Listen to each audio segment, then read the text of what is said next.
इस दुनिया में असंभव कुछ नहीं है। आप जिस चीज की कल्पना कर सकते हैं उसकी रचना की जा सकती है। मेरा करियर स्टार्ट हुआ नेटवर्क मार्केटिंग में। लोगों से मिलने का सफर शुरू हुआ, लोगों से मिलना चालू किया और मैं बहुत खूबसूरत इंडस्ट्री समझता था इसको, और मेरी गलतफहमी बहुत जल्दी दूर हो गई। क्योंकि नेटवर्क मार्केटिंग में मैं हमेशा से बोलता आया हूं, बाय चॉइस नहीं आते, बाय चांस आ जाते हैं। नेटवर्क मार्केटिंग एक ऐसा प्रोफेशन है जिसमें आप बाय चांस आ जाते हैं। क्योंकि अगर आपको डॉक्टर बनना है, एमबीबीएस करना है, तो आप बाय चॉइस डॉक्टर होते हैं ना। आप सोचते हैं कि मैं एमबीबीएस करूंगा, आपके पेरेंट्स आपको कोई मेडिकल इंस्टीट्यूट में एडमिशन दिलाते हैं, वहां आपका फीस भरा जाता है ना, बाय चॉइस आप डॉक्टर बनते हैं।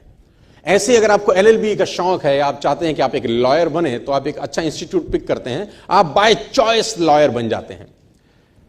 आपको अगर एमबीए करना है तो आप बाय चॉइस एमबीए करते हैं।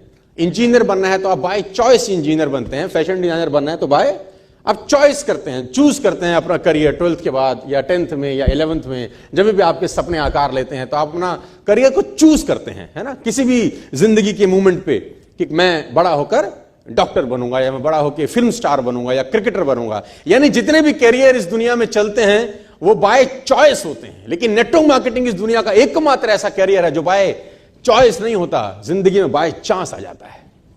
ये बाय चांस आ जाता है। हमने कभी सोचा नहीं था ना। आपने कभी 12th में थोड़ी ना सोचा होगा कि आप नेटवर्क मार्केटिंग करेंगे यार, कभी नहीं सोचा होगा। फर्स्ट ईयर में नहीं सोचा होगा, सेकंड ईयर में नहीं सोचा होगा, फाइनल ईयर में नहीं सोचा होगा। आपने जॉब को करते करते कभी कल्पना नहीं करी होगी। तो बाय चांस आप नेटवर्क मार्केटिंग का हिस्सा बन जाते हैं। और मैं 12 साल के तजुर्बे के बाद एक बात दावे के साथ कह सकता हूं दोस्तों, भगवान की जिस पे असीम कृपा और रहमत हो ना, वही लोग नेटवर्क मार्केटिंग करते हैं। मैं आपको ईमानदारी से ना, ये दिल पे हाथ रख के बोल सकता हूं आज आपको।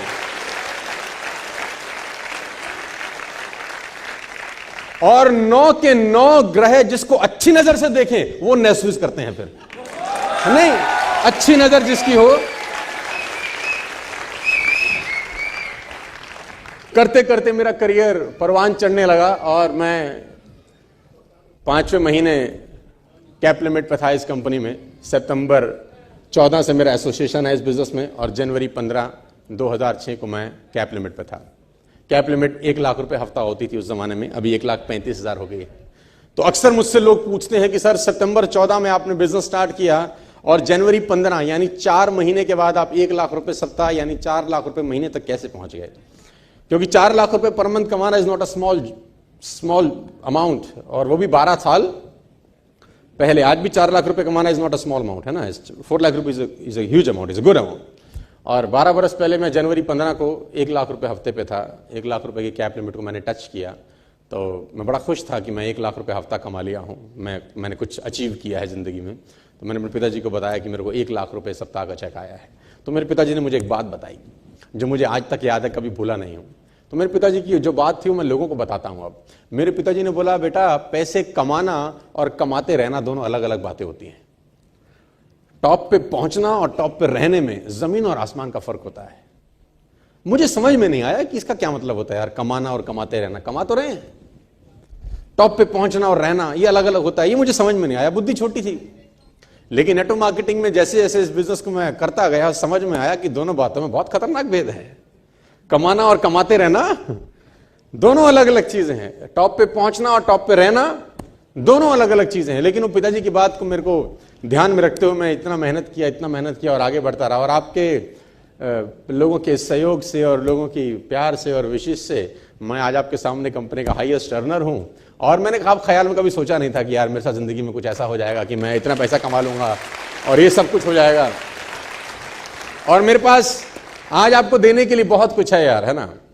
और मैं उम्मीद करता हूं कि जो आपने दिया है वो आपको वसूल करा के भेजूंगा। और मैं उस पैसे की बात नहीं कर रहा, क्योंकि जो आप पैसा आपने दिया उतने का तो मूवी के अंदर आप पॉपकॉर्न खा लेते हैं। I am not talking about that small amount, I am talking about the time you had invested, जो समय आपने इन्वेस्ट किया है। और खासतौर पर उन लोगों ने जो दिल्ली के बाहर से आए इतना टाइम निकाल के।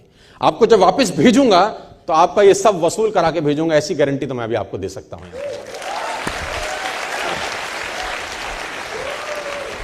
तो we will start this session, और मैं अपने 12 साल का तजुर्बा आपको बताने का प्रयास करूंगा और कि कैसे 1 करोड़ रुपए 1 साल में आ सकते हैं। और ये असंभव कुछ नहीं है। मैंने आपको फिर कहा कि nothing is even impossible says I am possible. तो will start the session with your, और मैं चाहता हूं एक बार तालियां उस परमपिता परमेश्वर के लिए हों जिसकी वजह से आप हम सब बैठे हैं यहां पर, और जोरदार होनी चाहिए यार।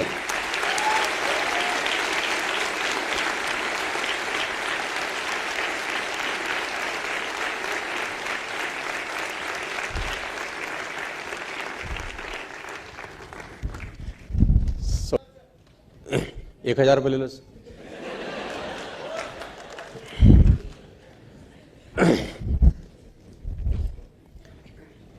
तो शुरुआत करते हैं एक बेहतरीन शेर के साथ। एक राहत साहब का एक बहुत बढ़िया शेर है, संदीप जी ने बहुत बढ़िया तरीके से मुझे बुलाया। मैं चाहता हूं एक बार तालियां संदीप जी के लिए भी हो जाएं यार।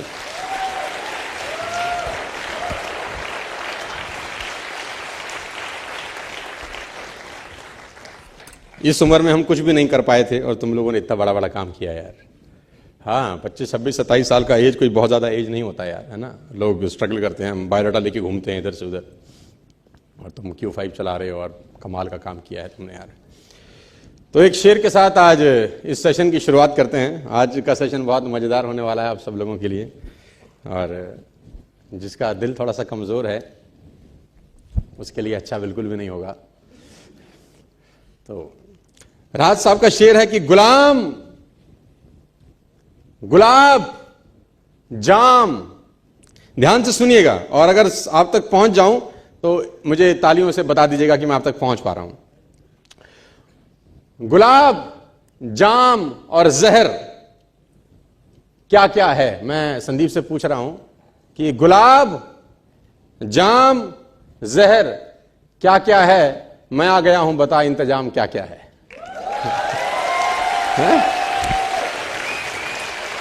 गुलाब, जाम और जहर क्या क्या है? मैं आ गया हूं, बता इंतजाम क्या क्या है? कहते हैं फकीर, शाह, कलंदर। फकीर, शाह, कलंदर, इमाम क्या क्या है? तुझे नहीं पता तेरा गुलाम क्या क्या है?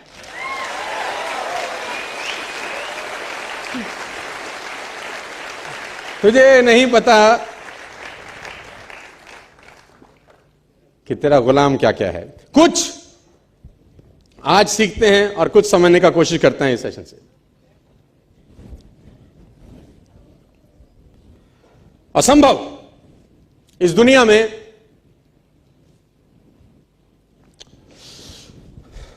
कुछ नहीं होता दोस्त, ये परिकल्पनाएं हैं खाली।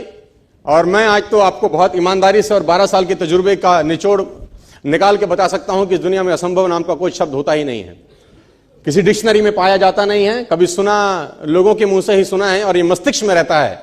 असल में अवतरित तब होता है जब अधिक बार सोचा जाता है। जितनी बार आप अधिक सोचते हैं उतनी बार ये मजबूत हो जाता है। आप जितनी बार इसकी कल्पना ज्यादा करते हैं उतनी बार ये और मजबूती के साथ आपके सामने आके खड़ा हो जाता है। लेकिन असल जीवन के अंदर इसकी कोई प्रजाति पाई नहीं जाती।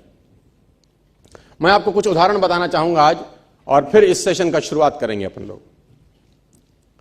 ये कोट है कि 1 मील की दौड़ का रिकॉर्ड 4 मिनट से ज्यादा का है, उसे तोड़ना मानव के लिए असंभव है।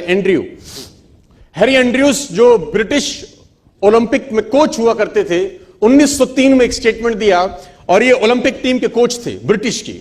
उन्होंने एक स्टेटमेंट दिया बहुत बड़ा कि मेरे हिसाब से, अकॉर्डिंग टू हिम, ये लाइन उन्होंने लिखी और पूरी दुनिया में फैलाई कि 1 मिनट की दौड़ का रिकॉर्ड 4 मिनट से ज्यादा का है, उसे तोड़ना मानव के लिए असंभव है। यह हो नहीं सकता कि आदमी कभी भी इतना कैपेबल हो जाए कि 4 मिनट के अंदर वो 1 मील क्रॉस कर सके। ये इम्पॉसिबल है, ये नहीं हो सकता। This is next to impossible कि आदमी इतना सक्षम हो जाए शारीरिक रूप से कि वो 1 मील की यात्रा 4 मिनट से पहले खत्म कर दे। लेकिन किसी बेवकूफ ने बात सुनी नहीं और निकल के आए रॉजर बेनेस्टर, और रॉजर बेनेस्टर ने 4 मील की यात्रा 3 मिनट 59 सेकंड और 4 मिली सेकंड में पूरा करके वर्ल्ड रिकॉर्ड बनाया। दुनिया में जो चीज कभी नहीं हुई थी, रॉजर बेनेस्टर ने उसको प्रूव किया कि नहीं, असंभव इस दुनिया में कुछ नहीं होता। पूरे अखबार, पूरे किताबें छप गई इनके नाम से कि रॉजर बेनेस्टर ने वो कर दिया जो आज तक इतिहास में नहीं हुआ, और ब्रिटिश ओलंपिक का जो कोच था उसको झूठा साबित कर दिया, जो अपने आप में कहा जाता था कि महानतम कोच में से एक है, और ये क्लेम करता था कि मानव के अंदर इतनी शक्ति पैदा नहीं हुई आज तक कि वो 1 मील की यात्रा 4 मिनट से पहले कर सके। दोस्तों, जब भी कोई बात कही जाती है बड़ी प्रमाणिक तौर के साथ, तो बाकी सब लोगों में संशय होना स्वाभाविक होता है कि यह अब असंभव हो गया, यह हो नहीं सकता।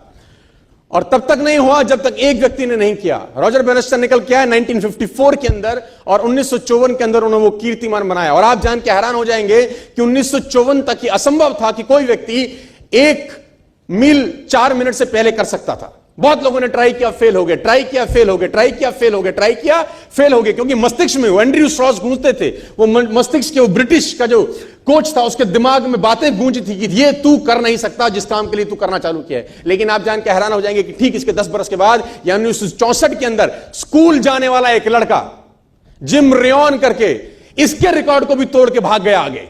वो इसके रिकॉर्ड से भी आगे निकल गया, जो 3.59.4 था वो 3.59 तक रह गया। स्कूल जाने वाले लड़के ने 10 साल के बाद इसका भी रिकॉर्ड तोड़ दिया, क्योंकि जब स्कूल जाने वाला लड़का ट्रैक पे दौड़ा तो उसके मस्तिष्क में वो ओलंपिक का जो कोच था उसका बात दिमाग में नहीं था, उसके मस्तिष्क में था कि रॉजर बेनेस्टर कर सकता है तो मैं भी कर सकता हूं। If one can do, I can do. Nothing is impossible. दोस्तों, मैं आपको बताना चाहूंगा, 2963 वनडे लग गए पहले डबल सेंचुरी मारने के लिए सचिन तेंदुलकर को। 2963 वनडे खेले जा चुके थे जब तक वनडे इंटरनेशनल में 200 स्कोर नहीं हुआ था।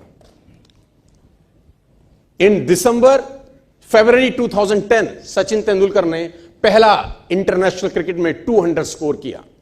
पहले सोचा जाता था कि वनडे के अंदर 200 रन एक व्यक्ति बनाए, असंभव है, इट इज इम्पॉसिबल। और इसी इम्पॉसिबल दिमाग के थॉट को लेके हर टीम मैदान में उतरती थी। 50 ओवर का मैच खेलने के लिए उतरा जाता था। कोई 300 बनाता था तो बहुत बड़ी बात हो जाती थी, कोई 350 टीम कर देती थी तो कमाल हो जाता था, कोई 400 कर देती थी तो और बवाल हो जाता था। हां, कोई आदमी सेंचुरी बनाता था, नॉर्मल बात थी, 125 बना लेता था, 150 तक पहुंच जाता था। लेकिन ये एक मिथ था कि इंटरनेशनल क्रिकेट में वनडे में कोई भी आदमी कभी भी जिंदगी में 200 नहीं कर सकता। और इस मिथ को तोड़ने के लिए दोस्तों 2963 वनडे इंटरनेशनल लग गए।